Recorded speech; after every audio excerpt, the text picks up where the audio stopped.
వాగ్దానాలు పట్టుకొని ప్రియులారా మనం ప్రార్థన చేయాలి. హల్లెలూయా. వాగ్దానాలు పట్టుకొని మనం ప్రార్థన చేయాలి. కాబట్టి ఆత్మ గడ్గం పట్టుకొని మనం ప్రార్థన చేయాలి. అప్పుడు ఆ ప్రార్థన చాలా పవర్ఫుల్ అన్నమాట. తప్పకుండా అపవాది క్రియలు లయమైపోతాయి. ప్రతి అపవాది క్రియలు యేసునామములో లయమైపోయినాక ఇప్పుడు చాలా అపవాది క్రియలు లయమైపోయిన కాబట్టి దేవునికి స్తోత్రం. ఇంకా ఏదైనా అపవాది క్రియలు మీ జీవితంలో ఏదైనా ఉంటే అది కూడా యేసులో సంపూర్ణంగా లయమైపోయినాక ఇప్పుడు యేసు క్రీస్తు వచ్చిన ప్రాముఖ్యమైన ఉద్దేశం కూడా చాలా విషయాలు ఉంది. దానిలో ప్రాముఖ్యమైన ఒక విషయం అపవాది క్రియలు లయపరచడానికి అనమాట. కాబట్టి ప్రియులారా మనం అర్థం చేసుకోవాలి. మన రాష్ట్రంలో ఉన్న మన దేశంలో ఉన్న అపవాది క్రియలు యేసులో లయమైపోయినాక ఇప్పుడు యేసు క్రీస్తు నాలో మీలో ఉన్నామంటే హల్లెలూయా. మీ ద్వారా నా ద్వారా మన రాష్ట్రంలో దేశంలో జరుగుతున్న ప్రతి అపవాది క్రియలు నాశనం చేయడానికి పరిశుద్ధాత్మ దేవునికి సాధ్యం. ప్రభువైన యేసుక్రీస్తుకు సాధ్యం. కానీ మనం ఏం చేసుకోవాలి? జీవగల దేవునికి సమర్పించాలి.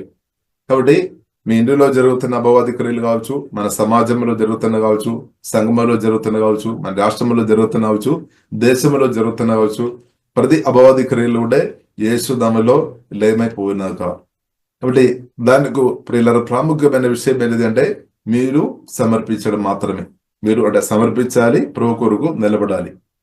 ప్రభు కొరకు నిలబడుతున్నాము కానీ సమర్పించుకొని నిలబడాలి. హల్లెలూయా. కాబట్టి so humble your self under the mighty power of God. కాబట్టి దేవుడు గొప్పవాడనే సత్యం ప్రియులారా మనం అర్థం చేసుకోవాలి. ఇంకా so humble your self before God. దేవుని ముందు మనం సమర్పించాలి. అప్పుడు ఏం చేస్తాడు? దేవుడు మనను అభిషేకంతో నింపి నిన్ను దేవుడు వాడతాడు అనమాట. ఇప్పుడు ప్రియులారా మనకు మాత్రం విడుదల కాదు, మనల్ని దేవుడు విడిపిస్తారు, ఇద్దరిని కూడా విడిపిస్తాడు. కాబట్టి మీరు ఎంతగా దేవునికి సమర్పించిన వ్యక్తి ఉండే మీరు విడుదల మేలు ఆశీర్వాదాలు మీరు అనుభవిస్తారు. అది మాత్రం కాకుండా అనేకలను ఈ ఆశీర్వాదంలోనికి నడిపించే వ్యక్తిగా జీవగల దేవుడు తప్పకుండా వాడతారనమాట. హల్లెలూయా. కాబట్టి గొప్ప విషయం ప్రియులారా, జీవగల దేవుని చేతిలో వాడబడడం చాలా గొప్ప విషయం. దానికంటే గొప్పది ఏముంది ప్రియులారా? జీవంగా దేవుడు మనల్ని అభిషేకించి ఒక పాత్రగా మనల్ని వాడుకోవడం చాలా గొప్ప విషయం. ఇప్పుడు సువార్త విని రక్షణ పొందిన ప్రియులారా నాలో మీలో పరిశుద్ధాత్మ వలన ప్రభువైన యేసుక్రీస్తు మనలో ఆల్రెడీ వచ్చేస్తే మనలో ఉన్నామన్నమాట. హల్లెలూయా. ఇప్పుడు ఇది మనం గ్రహించుకోవాలి. పరిశుద్ధాత్మ వలన ప్రభువైన యేసుక్రీస్తు నాలో మీలో నివాసం చేస్తున్నామన్నమాట.